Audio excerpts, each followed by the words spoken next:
नमस्कार, मैं हूं आपके साथ नैना यादव। आप देख रहे हैं न्यूज नेशन और इस समय की बड़ी खबर, कोरोना से जुड़ी हुई जो बड़ी खबर है, खास तौर से उत्तर प्रदेश की बात करेंगे क्योंकि उत्तर प्रदेश के मुख्यमंत्री योगी आदित्यनाथ बताएंगे कि आखिर किस तरह से है कोरोना को लेकर स्थिति। फिलहाल आपको बताएं, यूपी में कोरोना के केस में भारी कमी नजर आई है। पिछले 24 घंटों में 3176 नए मामले सामने आए हैं, जबकि 193 लोगों की मौत हुई है। हालांकि कोरोना कर्फ्यू का असर ही से कहा जा रहा है कि जिस तरह से मामले कम हुए हैं, टेस्टिंग और ट्रेसिंग से भी कोरोना पर काबू पाया गया है। स्थिति अब पहले के मुकाबले बहुत बेहतर हुई है, ये दावा किया जा रहा है।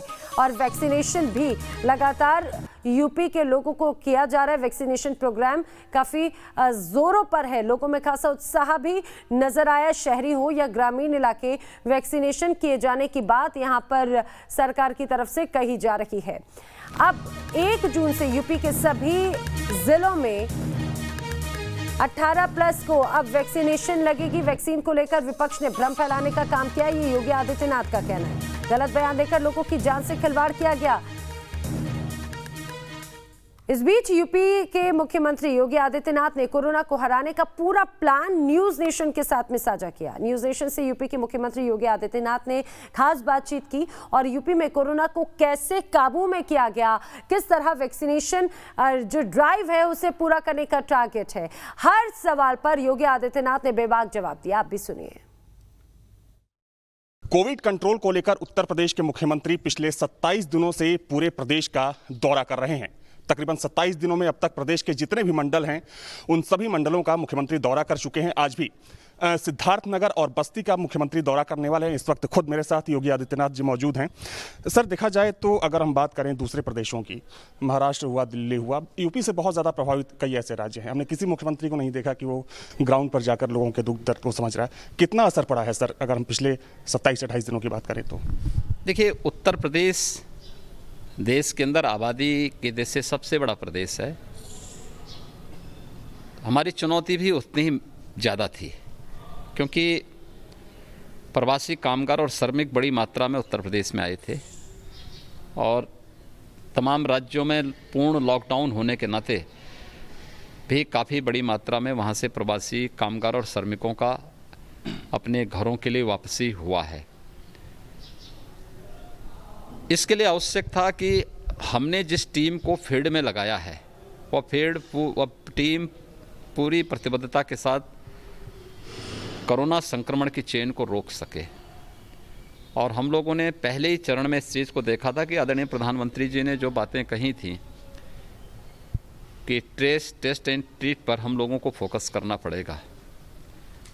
और इसके लिए हम लोगों ने जब निगरानी समितियों को गांव-गांव भेजा, क्योंकि लोगों की आशंका थी, पहले यूपी के बारे में आशंका थी कि यूपी में 25 अप्रैल के बाद से 1 लाख केस प्रतिदिन आएंगे।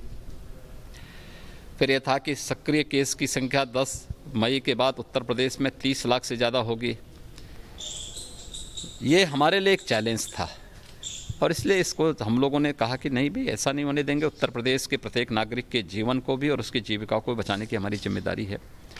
हमने पूर्ण लॉकडाउन नहीं किया, कोरोना कर्फ्यू लगाया और फिर प्रदेश के अंदर मैंने स्वयं कमिश्नरी स्तर पर हर जनपद स्तर का दौरा शुरू किया। मैंने पिछले 4 दिन से मैं पूर्वी उत्तर प्रदेश के दौरे पे हूँ। गोंडा, आजमगढ़, वाराणसी, मिर्ज़ापुर, फिर गोरखपुर, कल मैं देवरिया और कुशीनगर जनपद के दौरे पे था।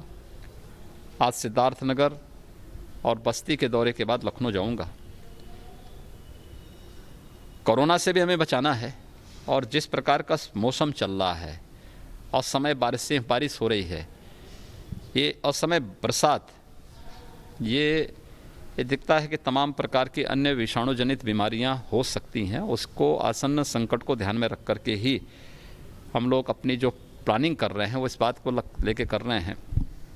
इस समय कोरोना का बेहतर प्रबंधन, थर्ड वेव को रोकने के लिए भी प्रभावी व्यवस्था, साथ साथ इंसेफ्लाइटिस हो, डेंगू, मलेरिया, कालाजार, चिकनगुनिया या जो भी बीमारियां आती हैं, बरसात इनके लिए सबसे उपयुक्त समय होता है। तो हम उससे पहले ही उसकी तैयारी कर लेंगे और बचाव के जो भी उपाय होंगे हम उस प्रकार की योजना बनाएंगे। इसलिए बृहद अभियान हमारे चल रहे हैं। हर व्यक्ति की और हर स्टेट की अपनी अपनी परिस्थिति है और उनकी अपनी अपनी रणनीति होती है। उत्तर प्रदेश कोरोना प्रबंधन की दृष्टि से आज एक सुरक्षित स्थिति में अपने को पहुंचा चुका है और आने वाले समय में भी हम लोग इसको लेकर के पूरी उसके साथ कर रहे हैं। इसलिए हमारे कोरोना कर्फ्यू को भी सफलतापूर्वक लागू करना है, लेकिन हर व्यक्ति के जीवन और जीविका को बचाने के लिए केंद्र और प्रदेश सरकार पूरी प्रतिबद्धता के साथ काम कर रही है। इसलिए मुझे भी फील्ड में उतर करके, हमारे मंत्रियों को फील्ड में उतर करके काम करना पड़ा। सर, बच्चों के प्रति जो आपका स्नेह है उससे हर कोई जानता है। कल भी हमने एक तस्वीर देखी जब एक बच्ची आपको गुलाब का फूल दे रही थी। तीसरी लहर को लेकर सर कहा जा रहा है कि जो बच्चे हैं वो ज़्यादा प्रभावित हो सकते हैं। हालांकि इसको लेकर आपने कई बड़े कदम भी उठाए हैं, और क्या कुछ सर तैयारी कर रहे हैं आप लोग? देखिए, थर्ड वेव के लिए जो आशंकाएं व्यक्त की जा रही हैं, हम लोग उसके लिए पहले से ही तैयार हैं और उत्तर प्रदेश के पास पहले से ही कोरोना प्रबंधन के साथ साथ इंसेफ्लाइटिस को प्रभावी अंकुश लगाने का भी एक अनुभव है।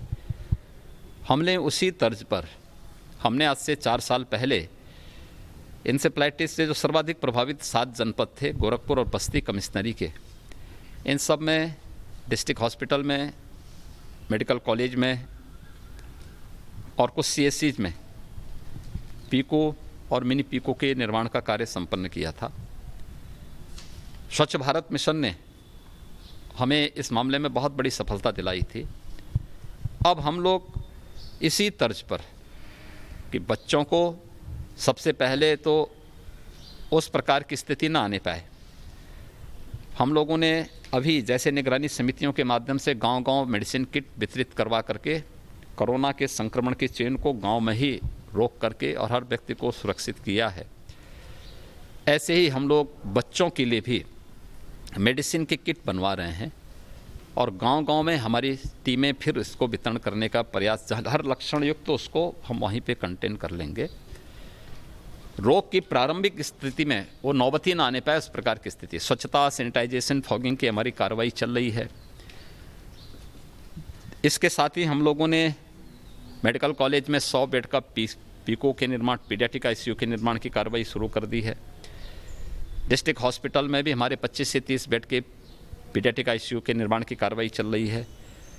कुछ CSCs को भी हमने इसके लिए चयन किया है, उसमें भी हम इस कार्रवाई को आगे बढ़ा रहे हैं। तीसरा जो हम लोग करने जा रहे हैं वह है कि 1 जून से हम 18 से 44 वर्ष की उम्र के जो भी युवा हैं, इनको वैक्सीन की व्यवस्था प्रदेश के हर जनपद में करने जा रहे हैं। अभी तक हमारे 23 जनपद में चल रहा था, हम पूरे प्रदेश के अंदर देंगे। राज्य सरकार 18 से 44 के बीच में वैक्सीन फ्री में दे रही है। 45 से ऊपर भारत सरकार निःशुल्क वैक्सीन प्रत्येक नागरिक को उपलब्ध करा रही है। तो हमने हर जिले में कुछ बूथ अभिभावक स्पेशल के रूप में बनाए हैं। जो बच्चे 12 वर्ष या उससे नीचे छोटी उम्र के हैं, उन बच्चों के अभिभावकों को प्राथमिकता के आधार पर वैक्सीन देना और वैक्सीन का एक सुरक्षा कवच भी देना। तो ये 3 प्रकार के कार्यक्रम हमारे चल रहे हैं। स्वच्छता, सैनिटाइजेशन, फॉगिंग की कार्रवाई, गांव-गांव में जो है बच्चों के लिए भी मेडिसिन किट की अभी से तैयारी हमारी प्रारंभ हो चुकी है। दूसरे चरण में पीको का निर्माण मेडिकल कॉलेजेस में, डिस्ट्रिक्ट हॉस्पिटल में, CSCs में, और तीसरा जो हमारा चल रहा है वो ये जो हम लोग बच्चों के अभिभावकों को भी टीकाकरण से आच्छादित करने की प्रक्रिया को तेज़ी से बढ़ाने जा रहे हैं। तो ये सभी उपाय थर्ड वेव की जो आशंकाएं हैं उसको पूरी तरह विराम लगा देंगे। सर, एक चीज़ ये समझना चाहेंगे आपसे, अगर हम टेस्टिंग की बात करें या वैक्सीनेशन की बात करें, यूपी ऐसा राज्य है जहां पर सबसे ज़्यादा एक बड़े स्तर पर ये अभियान चलाया जा रहा है। एक तरफ कई सरकारें हैं जो वैक्सीन को लेकर हाथ खड़े कर रही हैं, लेकिन आपने ये फैसला किया कि 1 जून से पूरे प्रदेश में ये अभियान चलाया जाएगा। सर, एक सवाल ये है कि कुछ लोग ऐसे भी हैं जिन्होंने सबसे पहले वैक्सीन को लेकर सवाल खड़े किए, लेकिन अब वो कह रहे हैं कि वैक्सीन लोगों को क्यों नहीं लगाई जा रही है। इस पर क्या कहेंगे आप? देखिए, वैक्सीन, हम आभारी हैं आदरणीय प्रधानमंत्री जी के, और मैं अभिनंदन करूंगा देश के उन सभी वैज्ञानिकों का। पहली बार देखिए, जब नेतृत्व संवेदनशील होता है और देश के प्रत्येक नागरिक को अपने परिवार के समान मानता है तो परिणाम भी उसी प्रकार से आते हैं। देखिए, मैं पिछले 25-30 सालों से वायरस के खिलाफ जो लड़ाई होती है उस लड़ाई को बहुत नज़दीक से ऑब्ज़र्व करता रहा हूँ। पहली बार किसी वायरस के खिलाफ 1 साल के अंदर वैक्सीन आ गई और भारत में तो कोई कल्पना भी नहीं करता था। इसलिए आदरणीय प्रधानमंत्री जी का हम आभार व्यक्त करते हैं कि उन्होंने देश को एक सुरक्षा कवच 2 स्वदेशी वैक्सीन के माध्यम से दी है। दूसरा, वैक्सीन जब 16 जनवरी को आदरणीय प्रधानमंत्री जी ने लॉन्च की थी पूरे देश के अंदर, कितना गैर जिम्मेदाराना बयान उस समय विपक्ष के नेताओं का आया था। कोई कहता था ये मोदी वैक्सीन है, कोई कहता था बीजेपी की वैक्सीन है, कोई कहता था हम तो नहीं लगाएंगे। ये गैर जिम्मेदाराना बयान इनका मानवता के साथ खिलवाड़ था और इनके इन गैर जिम्मेदाराना बयानों ने लोगों को वैक्सीन न लगाने के लिए भी काफ़ी हद तक एक भ्रम की स्थिति में डालने का दुस्साहसिक प्रयास भी किया था। हर व्यक्ति जानता है कि 16 जनवरी से जब हेल्थ केयर वर्कर्स को वैक्सीन देने की कार्रवाई हुई, फर्स्ट फेज में, सेकंड फेज में कोरोना वॉरियर्स को, थर्ड फेज में 60 साल से ऊपर के लोगों को, फोर्थ फेज में 45 वर्ष से ऊपर के लोगों को, फिफ्थ फेज में 18 से 44 वर्ष की आयु के लोगों को ये वैक्सीन भारत सरकार फ्री में उपलब्ध करा रही है और 18 से 44 के बीच में राज्य सरकारों को लगाना है। राज्य सरकारें अपना तय करने के लिए स्वतंत्र हैं। हमने भी तय किया है कि भारत सरकार फ्री में वैक्सीन दे रही है तो हम भी प्रदेश के प्रत्येक नागरिक को फ्री में वैक्सीन देंगे। ये लोग जो उस समय विरोध करते थे उनको पता ही नहीं कि वैक्सीन फ्री में दी जा रही, अब वे वकालत कर रहे हैं कि साहब फ्री में मिलनी चाहिए, तो पहले से फ्री में है। तो ये सब इन लोगों के दोहरे चरित्र को बताता है और मानवता के खिलाफ जो इन्होंने अपराध किया है, जनता को इनके इस चेहरे को देखना चाहिए। एक आखिरी सवाल सर, चाहे हम गंगा की बात करें, संगम की बात करें, कुछ शवों को लेकर इस समय राजनीति चरम पर है। क्या माना जाए, क्योंकि कुछ चीज़ें सामने आ रही हैं कि एक पुरानी परंपरा है और पहले भी कुछ तस्वीरें सामने आई हैं, तो क्या माना जाए कि जिस तरीके से इन तस्वीरों को वायरल किया गया ये एक बड़ी साजिश है? देखिए, सदियों की परंपराएं हैं, एकाएक रुकती नहीं हैं। हम लोगों ने काफ़ी इस पे प्रयास भी किया है और ख़ास तौर से नमामि गंगे अभियान के अंतर्गत प्रयास किए गए। जगह जगह शमशान घाट बनाए गए, सौदागृह बनाए गए, लोगों को इस बारे में जागरूक करने का प्रयास भी हुआ। स्वेच्छाग्रही और गंगा रक्षक स्वयंसेवक जगह जगह तैनात भी किए गए। लेकिन उस सब के बावजूद बहुत सारे लोगों की अपनी ऐसी परंपराएं हैं कि वे शव को जल प्रवाह करते हैं। यद्यपि सरकार ने इसके लिए विगत वर्ष से ही 5,000 रुपये की व्यवस्था की थी और ये पहली बार नहीं हुआ है। आप 2000 इससे पहले भी देखें ना, 2014 में भी इस प्रकार के दृश्य देखने को मिले थे, 15 में देखने को मिले थे, 16 में देखने को मिले थे। पुरानी पेपर की कटिंग और मीडिया की रिपोर्ट पुरानी देखें ना, हर बार है, कोई इस बार स्पेशल नहीं है। लेकिन जल प्रदूषण की दृष्टि से और एक व्यक्ति के अंतिम संस्कार की जो अंतिम यात्रा है वो सम्मानजनक ढंग से होनी चाहिए। सरकार इसके लिए पूरी प्रतिबद्धता है। इसलिए हमने हर ग्राम पंचायत को और हर नगर निकाय को इसके बारे में कहा है कि अगर कोई व्यक्ति आर्थिक रूप से कमज़ोर है तो उस परिवार को 5,000 रुपये अंतिम संस्कार के लिए उपलब्ध करवाए जाए। राज्य वित्त से हमने पैसे की व्यवस्था भी की है। इसके अलावा ये भी व्यवस्था की है कि अगर किसी परिवार कोई व्यक्ति अगर अपने परिवार के किसी व्यक्ति की दुखद मौत पर अंतिम संस्कार किन्हीं कारणों से नहीं कर रहा है, कोरोना के भय के नाते या किसी अन्य कारण से नहीं कर रहा है, तो प्रशासन उस कार्यक्रम को सम्मानजनक ढंग से उनकी रीति और परंपरा के अनुसार संपन्न करें। लेकिन जल प्रवाह नहीं होना चाहिए। ये दुखद स्थिति है। जो लोग भारत की परंपरा, भारत की संस्कृति और भारत की सभ्यता के बारे में नहीं जानते हैं, वे लोग इस प्रकार की तस्वीरों के माध्यम से भारत को बदनाम करने की एक साजिश कर रहे हैं। देश के खिलाफ एक साजिश है और मुझे लगता है कि जनता सब जान रही है, इसका जवाब समय आने पे देगी भी। बहुत बहुत धन्यवाद सर आपका।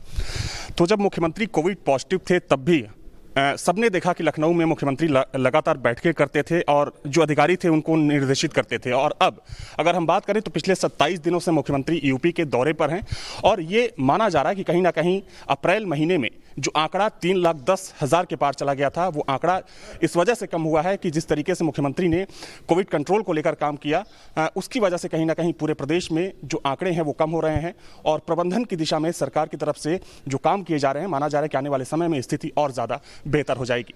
वीडियो जर्नलिस्ट सैफुल हसन के साथ अविनाश सिंह, न्यूज़ नेशन, लखनऊ। तो उत्तर प्रदेश के मुख्यमंत्री योगी आदित्यनाथ को आप सुन रहे थे। उनका दावा है कि जिस तरह से कोविड कंट्रोल को लेकर सरकार ने, प्रशासन ने कोशिशें की, उसी का नतीजा है कि अब आंकड़े पहले के मुकाबले बहुत कम हो चुके हैं और उम्मीद भी जताई है कि बहुत ही जल्द स्थिति पूरी तरह से कंट्रोल में होगी।